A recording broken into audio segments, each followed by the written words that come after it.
கோயம்புத்தூர் மாவட்டத்தில் உள்ள வெள்ளியங்கிரி மலையை பற்றி கேள்விப்படாதவர்கள் இருக்க முடியாது. இக்கோவிலின் கிழக்கு பகுதியிலேயே பக்தர்கள் முருகனின் 7வது படை வீடு எனப் போற்றும் மருதமலை அமைந்துள்ளது. வெள்ளியங்கிரி மலை இமயமலையில் உள்ள கைலாயத்திற்கு இணையாக பக்தர்களால் போற்றப்படும் மலையாகும். இங்கு புனித பயணம் மேற்கொள்வதை பலரும் வழக்கமாக வைத்துள்ளனர். மேகங்கள் சூழ்ந்து வெள்ளியை உருக்கி ஊற்றியது போல் காணப்படுவதால் இதற்கு வெள்ளியங்கிரி என்ற பெயர் ஏற்பட்டது.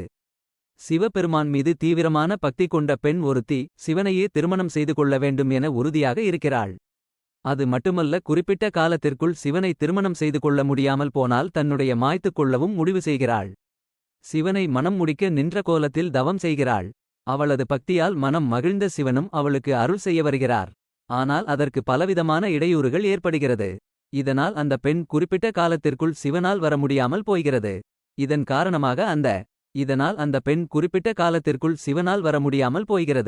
இதன் காரணமாக அந்த பெண்ணும் நின்ற கோலத்தில் உயிரை விடுகிறாள்.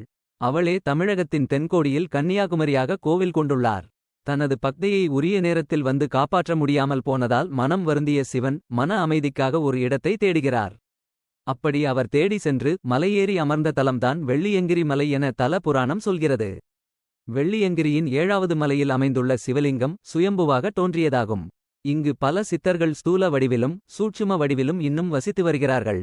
இந்த மலையில் பயணம் செய்வது ஈசனை படிப்படியாக நெருங்கி செல்வதற்கு சமமானதாகும்.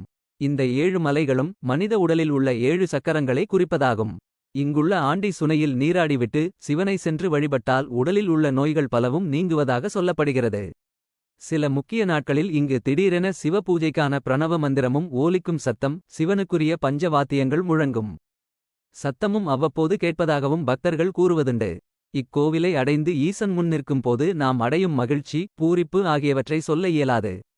7 மலைகளை சிரமப்பட்டு ஏறி வந்த உடல் களைப்பு, மனச்சோர்வு, அசதி, கால்வலி அனைத்தும் ஈசனைக் கண்ட அந்த ஒரு நொடி பொழுதில் மறைந்துவிடுகிறது.